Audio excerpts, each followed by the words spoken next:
आज देखा जाए हमने के देखे के घात और घातांक के बारे में। तो घात घातांक का होला एक दिखाई। तो देखो हमने के कला की एक शुरुआत कहाँ से भइल एक पहले देख ले बजा तो जाने के आसानी गई।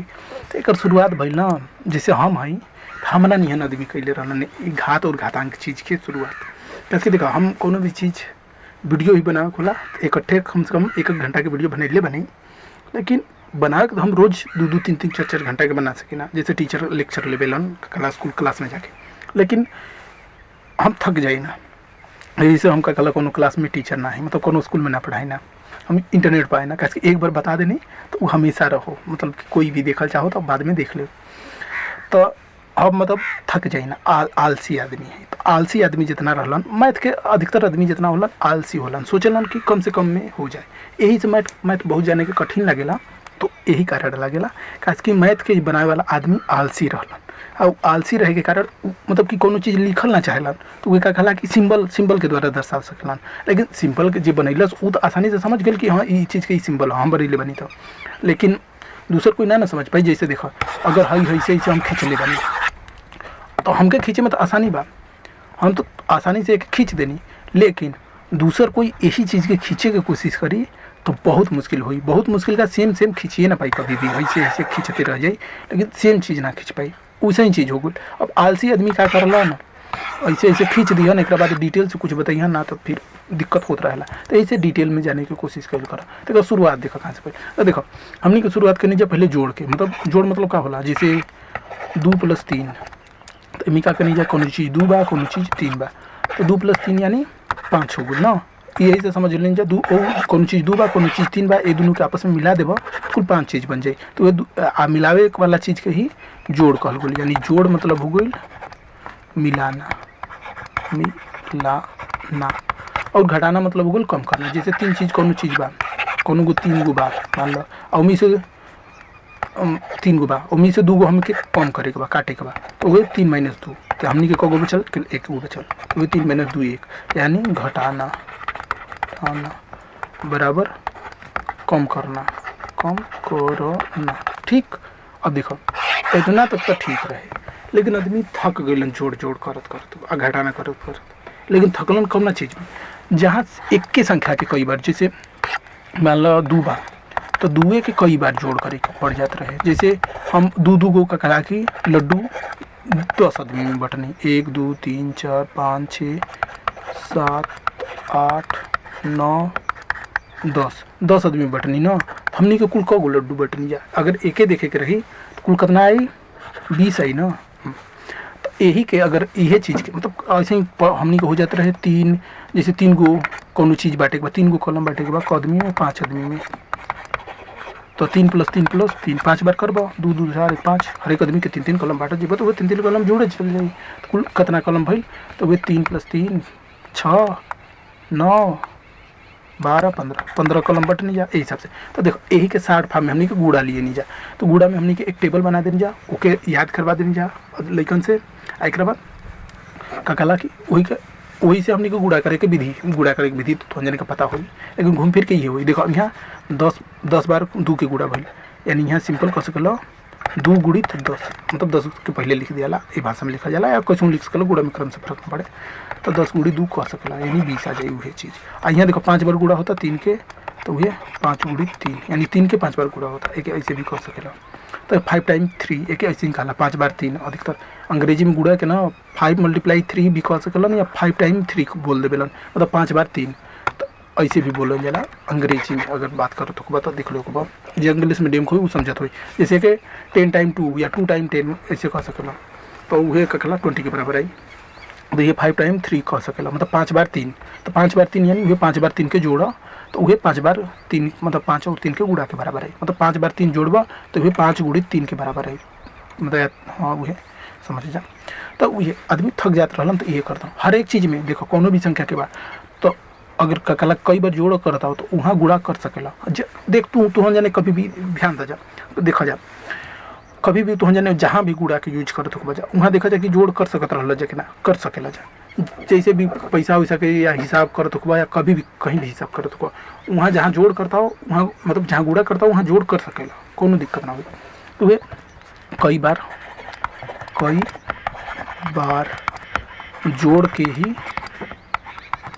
गुणा कहला। ऐसे ही कई बार घटाना के भाग कहला। कई बार घटाना बराबर भाग हो जाला। अब भाग में दो चीज़ होला, कोनो भी चीज़ घटावत अब तो कुछ लास्ट में शेष बच सकेला, तो ये चीज़ होला। लेकिन देखा जैसे 10, अब एक भाग के हिसाब से समझ लेते जा। जैसे देखा 10 गो बा, हमने के पास मान लो 20 रुपया बा ना, आ 10 लोगन में बांटे के बा ना, तो 20 गो रुपया बा 10 लोगन में बांटे के बा, तो तू का करब, पहले 10 घटेब। 10 घटेब मतलब हर एक आदमी के 1 गो रुपया देब, तो 10 रुपया तार गायब हो जी, तो 20 में से 10 घटा दो। और फिर एक बाद जितना रुपया बचल, कितना रुपया बचल, 10 रुपया बचल, फिर एक बार और 10 घटा दो, तो फिर क रुपया बचल, 0 रुपया बचल ना। तो हमने को बार 10 घटे नहीं, 2 बार ना, तो हमने के कितना आंसर आ गया, 2 आ गया। मतलब एक जैसे 20 रुपया बा 10 आदमी में बांटे के बा ना, तो एक बार 1 रुपया सब आदमी बटनी जा, तो हमने के 10 रुपया बचल। फिर 10 रुपया के 1 रुपया सबके बांट दो, तो हमने के 0 रुपया बट रहा। तो यहाँ 1 रुपया बटल, फिर यहाँ 1 रुपया बटल, यानी कुल 2 रुपया बटल। इस तरीका से आ गई, तो ये 2 बार घटावे के पड़ी। ऐसे ही कहला कि हाँ 2 आदमी में 20 रुपया बांटे के रही, तो क रुपया बढ़ता, अगर एक ही देखे के रही तो यहाँ 2 आ गई। अब देखो 20 रुपया 2 आदमी में बांटे के रही, तो क रुपया बढ़ता, तो 2 रुपया घटावल जाए, पहले 1 रुपया देव, 2 आदमी के 1 रुपया देता, फिर तरह के 18 रुपया बचे। फिर ककला 2 आदमी के 1 रुपया देता, तो फिर तरह के यहाँ 16 रुपया बचे।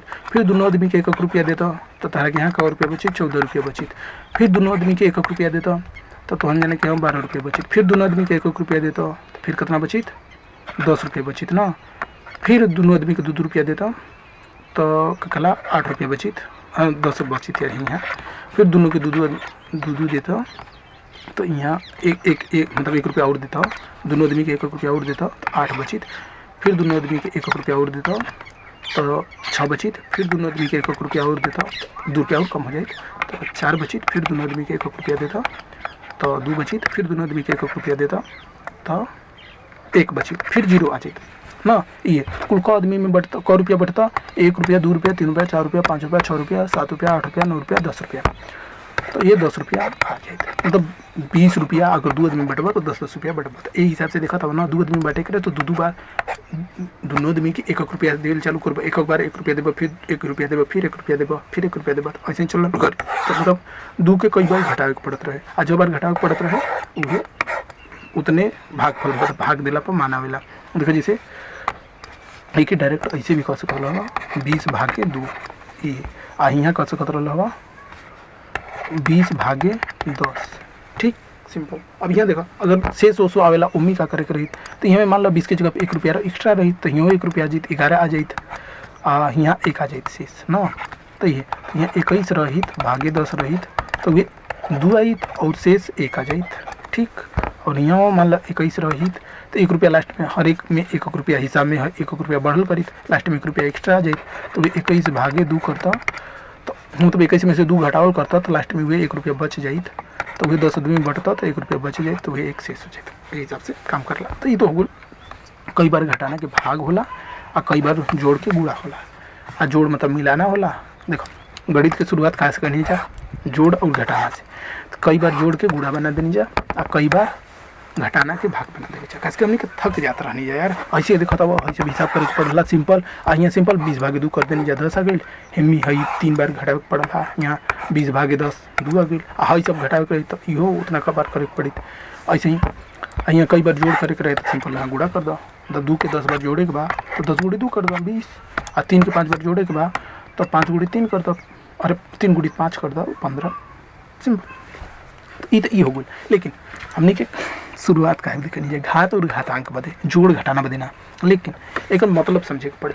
तो देखो कई बार गुड़ा जोड़ करत करत थक गए नहीं जा, तो गुड़ा के आविष्कार कर भाग के भी हटा दो।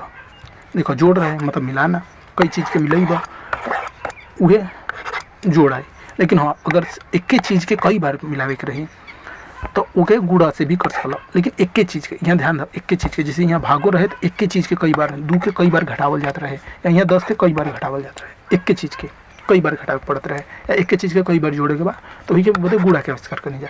अब मान लो हमनी के कभी ज़रूरत पड़ गई एक के चीज़ के कई बार गुणा करे के, जैसे 10 में ही 10 के कई बार गुणा करे के, तो हमनी के ओके कई बार करे पड़ी। तो सिंपल ऐसे कितना एक माना 10 गुना 100, 100 हज़ार, 10,000, 1,00,000 ना।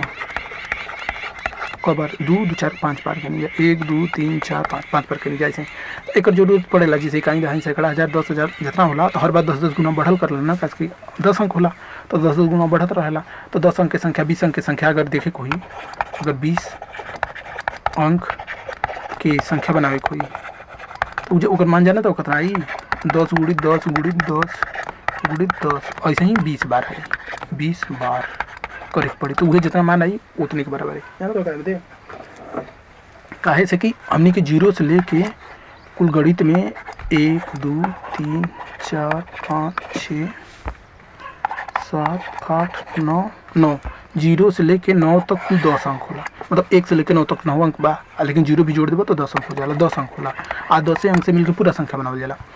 तो अगर 20 अंक के संख्या बनेबो तो वह जो अंक के संख्या होला उतना गुना 10 बढ़ल करला, उतना गुना संख्या बढ़ल करला। तो ये है उतना गुना संख्या बढ़ल करला, वो संख्या वाला इस लेवल 0 पे संख्या के बारे में बतैले बनी, देख ले बजा तो समझी बजा, लेकिन उतना गुना बढ़ल करला। तो 20 अंक के संख्या बदे 10 के 10 बार 20 बार गुणा करबा तो वही जितना मान आई उतने मान के बराबर 20 अंक के संख्या हुई ना।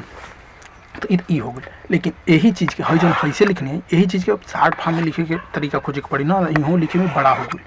तो यही के शार्ट फॉर्म में लिखे के तरीका का हमने के बनेनी जा, बस और कुछ ना, नियम कानून कुछ नहीं किया बदल, बस लिखे के तरीका बदल देनी जा। लिखे के तरीका का हो गया घात रूप में, यही के लिख दो, मतलब एक के संख्या के कई बार गुणा होते रही तो वही के सिंपल 10 घाते क बार यहाँ गुणा भइल 5 बार, तो 10 घाते 5 लिख दो। यहाँ क बार गुणा भइल 20 बार, तो यहाँ 10 घाते 20 कर दो। तो बस सिंपल ये तरीका हो गया घात रूप। यही के घात कहला, घात रूप कहला। एक पढ़ाला कैसे, तो 10 की घात 5, यही के पढ़ाई 10 की घात 20। देखो कैलकुलेटर में भी घात वाली सिंबल होला, देखो हई घात वाला सिंबल हो, देखो 10 के घाते अगर 5 करब तो वह 1 लाख आवता, इकाई दहाई सैकड़ा हज़ार 10,000 लाख 1 लाख आवता। तो देखो ये बोला। अब देखो अब जैसे मान लो 2 के 5 बार गुणा करता हूँ तो कितना 1 2 3 4 5 बार गुणा करता, तो 1 2 पावर 5 लिख सकेला, या इधर 2 दूना 4 4 दूना 8 8 दूना 16 16 दूना 32 32 आवे के चाहिए। तो देखो 32 आवेला, 2 घाते 5 कह के 2 घाते 5 32। देखो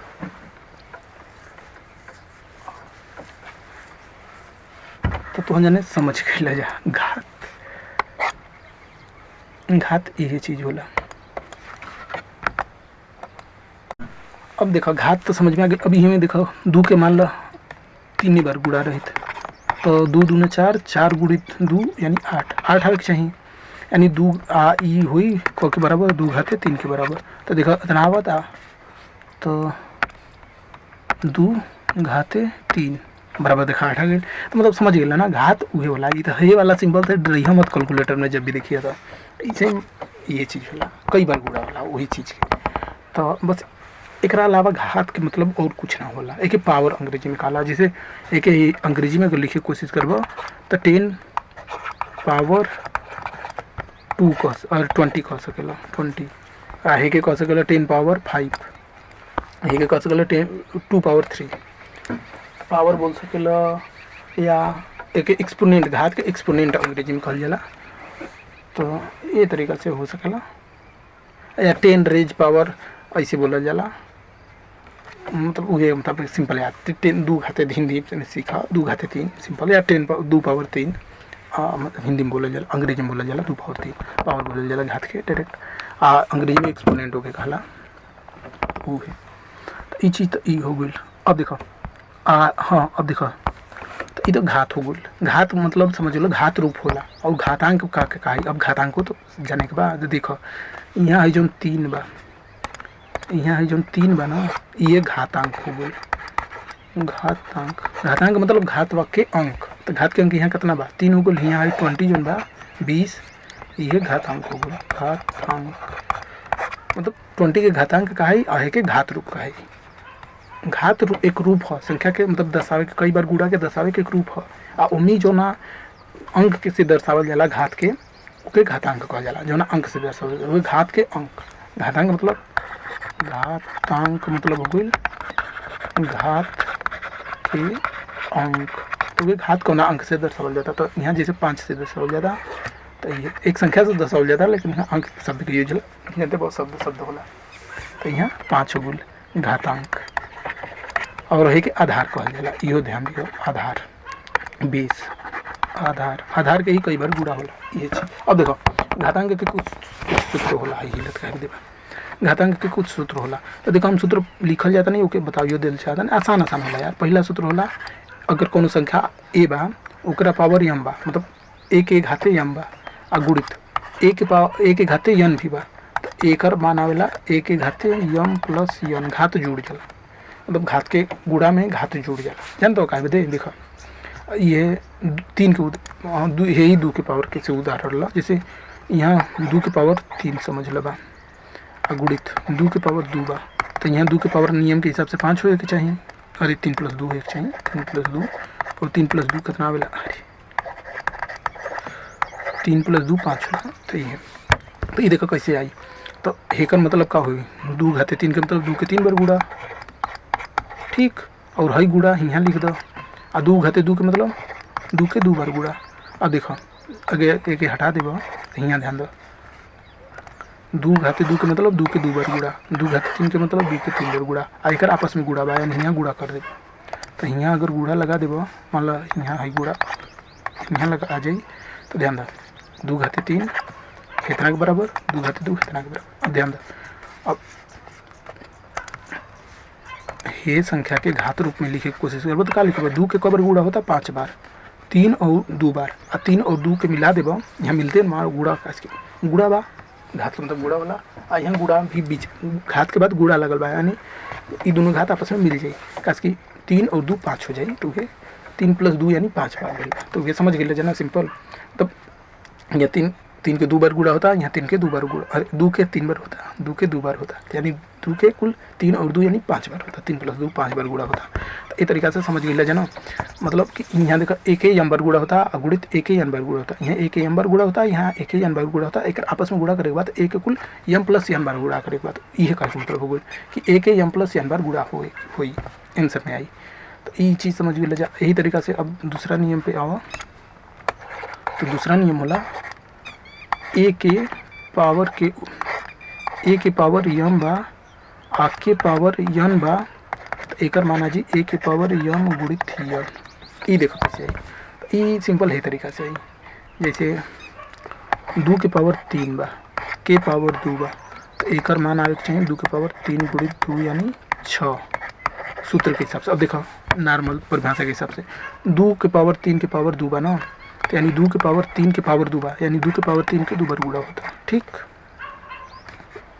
एक बराबर रहते है ना। अब देखो 2 के पावर 3 के मतलब 2 के 3 बार गुणा, और ये 2 के पावर 3 के मतलब 2 के 3 बार गुणा, यानी 2 का कुल का बार 3 गुणित 2 बार गुणा, तो वही 3 गुणित 2 बार गुणा, खास की 3 के दुगुना होता, 3 यहाँ बा 3 यहाँ बा, यानी 3 के 2 बार गुणा, यानी यह 3 + 3 एक ऐसे में कस खोलो 2 बराबर 3 + 3 या 2 बराबर 3 गुणित 2 बराबर 6।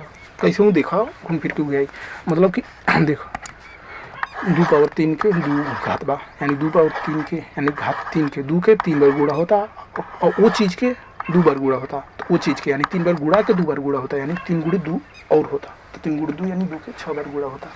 ये तरीका से आ जाला।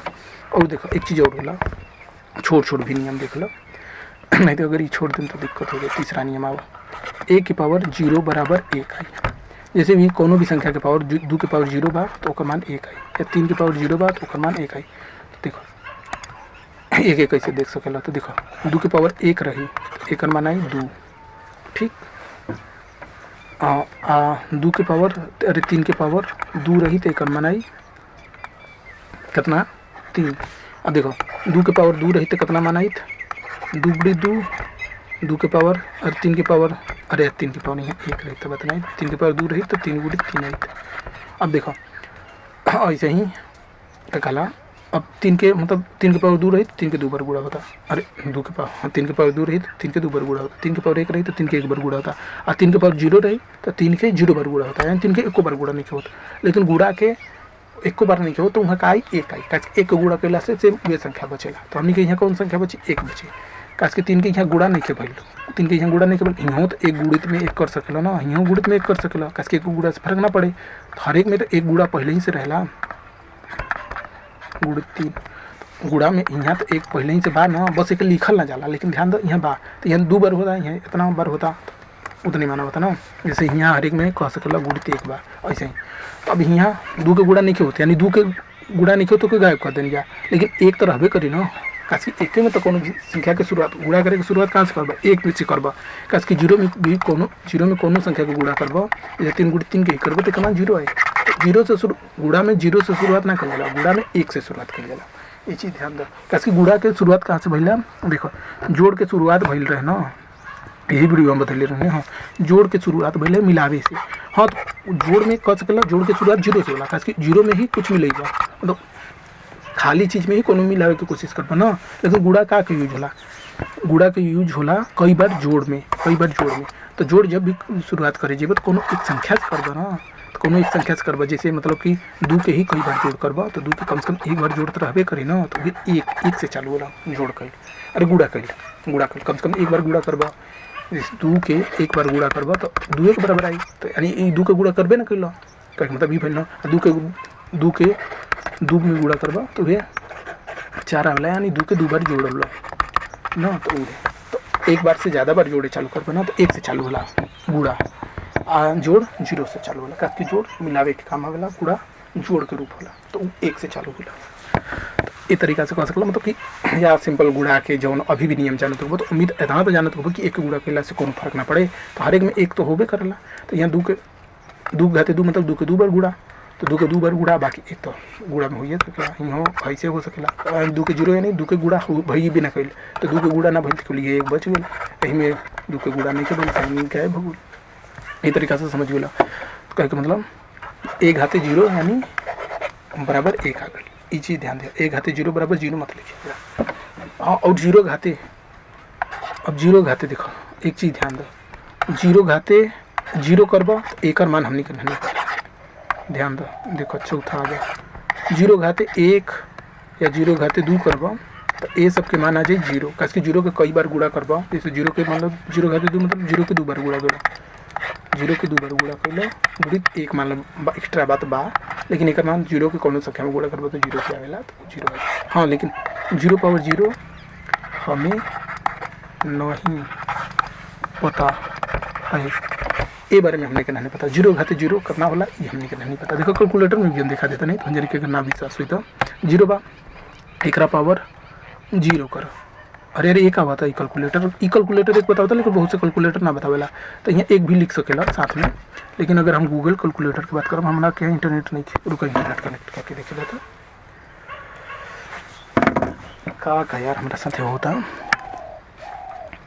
देखो गूगल कैलकुलेटर खोले दो, उसे ये सब कैलकुलेटर में हमने के खुद ही बताई ना जा कि का बतावे के बाद, तो ऐसे अभी के इंटरनेट चालू भाई।